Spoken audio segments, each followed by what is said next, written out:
We're at the Maryland Film Festival. I think you are going to connect to audiences. I came from another film where, I don't know, it just sort of left me frigid.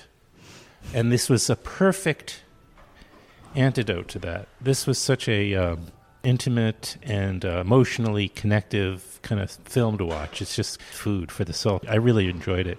I was so glad to see it. Yes. I'm glad people are connecting with it. I didn't know if they would or if it would be a very small number that would. But I think a lot of the characters do connect to people that we know or have been. Yeah. And I mean, your lead actor, her name is Talia Balsam. Talia Balsam. I've plays seen her, Lila. Seen her loads of times. One of those very familiar faces of somebody who works a lot and on television and independent film, etc. And she's a revelation. I mean, she's in almost every moment. It's okay. All that doesn't matter. We're in a festival, for God's sake. Where I'm a lot looser in the festivals. If we were doing this as part of my typical, I like it. It's sort of like the Mr. Softy truck or something in the background. Yeah. Everything has sort of become what is called diegetic in my podcast. But when I'm at the festivals, I don't really worry about that. Unless it's like a throbbing, pulsating song playing over the things like that. In fact, it's probably pretty great. The elevator, there's a toilet flushing, there's the little chiming. And life is happening around us, and we are at the Parkway Theater, which is, it's a beautiful theater. Yeah. They've done an amazing job. Yeah, I was here for the first screening when they opened it a couple of years ago. Like 3 festivals ago. Yeah.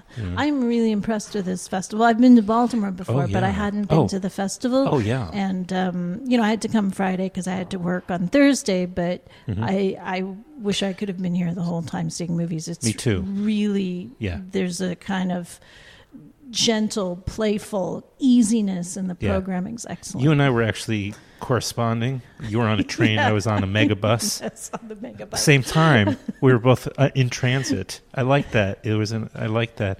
It was very cinematic. If somebody could shoot that, like how one guy is writing, and that's what we can do. And now. you see the bus pass the train.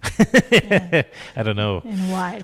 Usually that's why you're on the train. But anyway, I'm glad we're here, and you already been on this podcast. Yeah, I talked to Ronald at South by where we premiered, and that was wonderful. Right.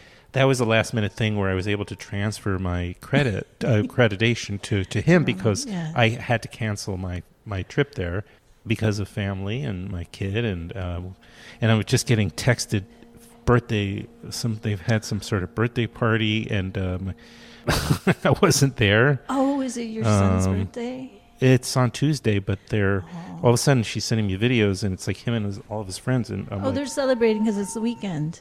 Yeah, but to do it could have been. Well, I mean, if I had known, of course, that probably wouldn't have shown up to this festival. Oh, but it's okay. Well, next. I just had him for 6 months straight. Oh my goodness. He was because his mother was working on a show in L.A.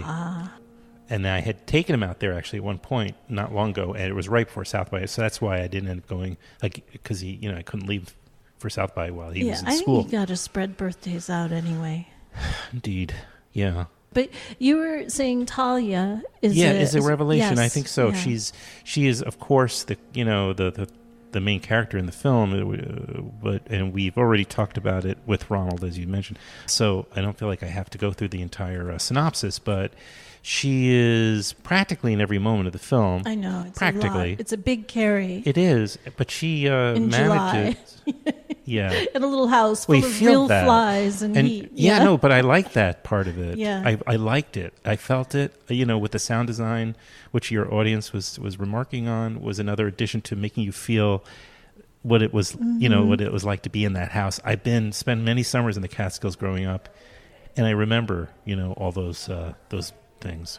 So you keep explaining what's going on behind the curtains to the audience, and like how you compensated for a low budget and that you had to do this and that. I don't think it would have occurred to anybody to think that you were taking shortcuts or cheaper alternative ways of accomplishing things, because it was also seamless. It turns out, I shouldn't call them shortcuts, because what it really is I think some of my better filmmaking, because I'm I'm truly embracing my materials. Yeah.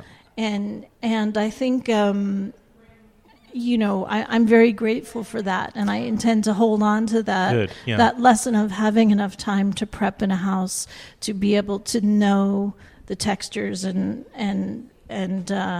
colors and feel that it has real specificity, and that honestly, at this point in my life, that's pretty much all I watch movies for is like a sense of time and place and a connection to a world that feels very specific and real and lived in. Yeah. I'm not too interested in much else as a viewer, at least at this point. Yeah. Well, I'm reminded of less dark version, mind you, of Bergman. Wild Strawberries. The family all on the property and all the dramas within. But yours is not quite so dark as even though you worked with an Icelandic musician, you didn't go as dark as a normal Scandinavian filmmaker would. Almost.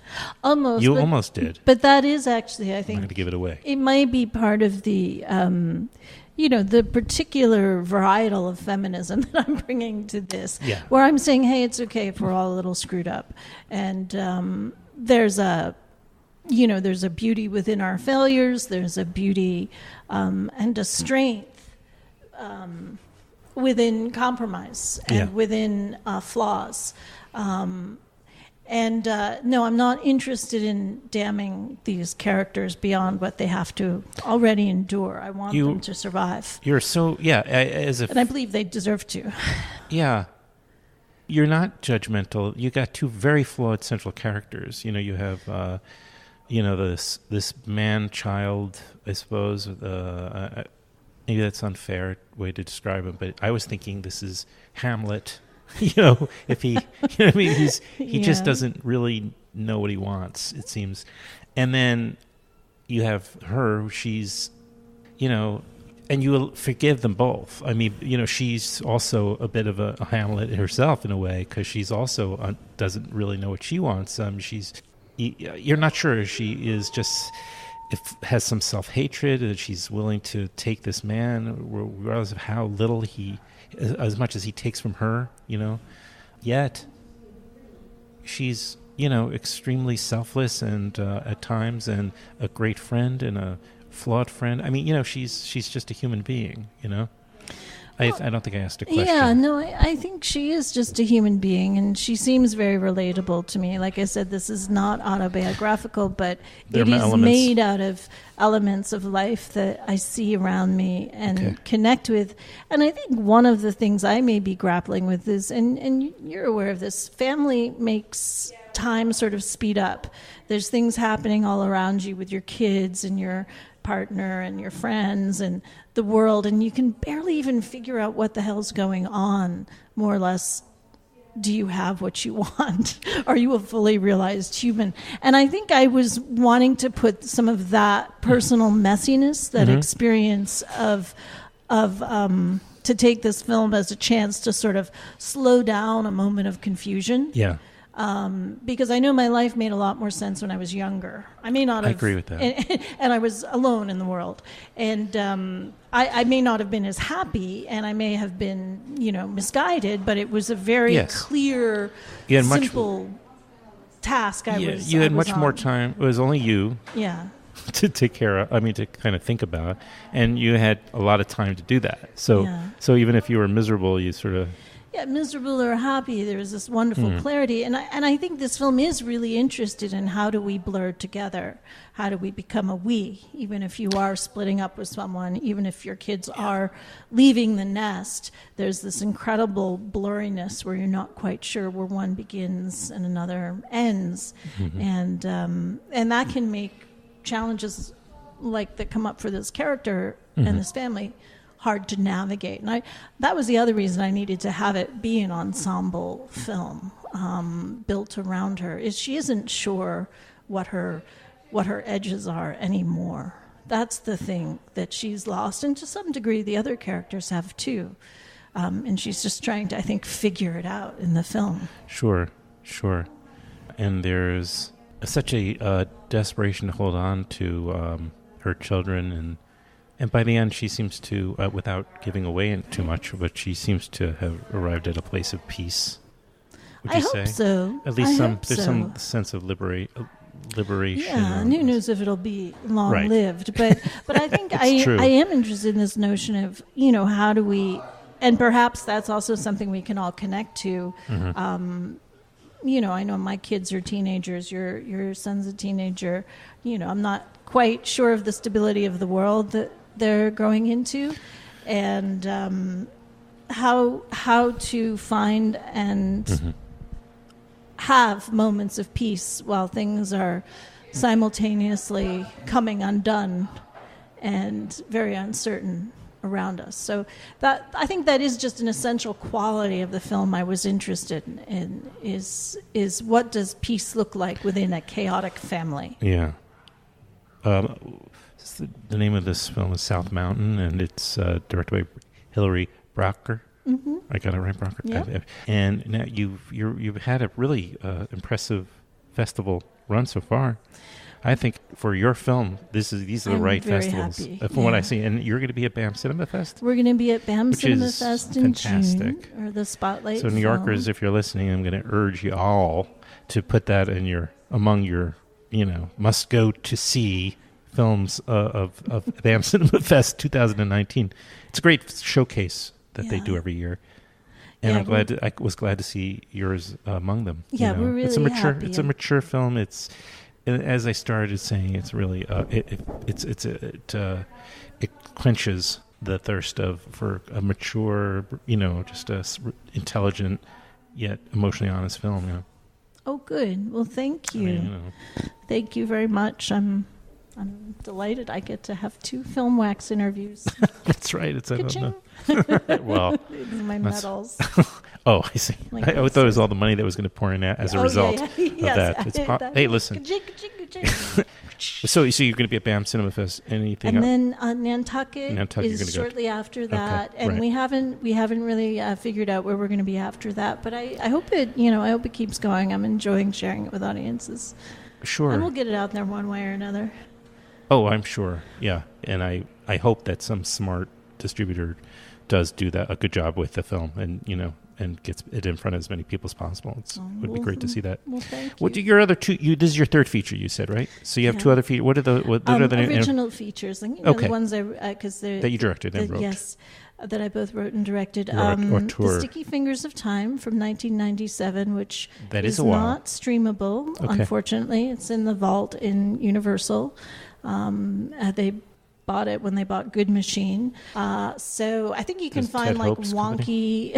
Well, no, he's over at Amazon now. No, I know that. Yeah, I'm talking about. Can we? Yeah. Oh, yeah. He and James Seamus. Right. Produces film, and actually Susan Stover and I worked together on that film, and she's on this film too as one of the producers. So, and Joel Castelli, my executive producer, is from that film. So it's interesting. I mentioned during the Q&A, there's recent alums from Columbia where I teach, but there's also my husband of a billion years, Susan of several decades. Right. There's a nice mix of old and new friendships and collaborations in this. But yes, so both my other features, Sticky Fingers of Time from 97 and Stephanie Daly, are rather hard to stream right now.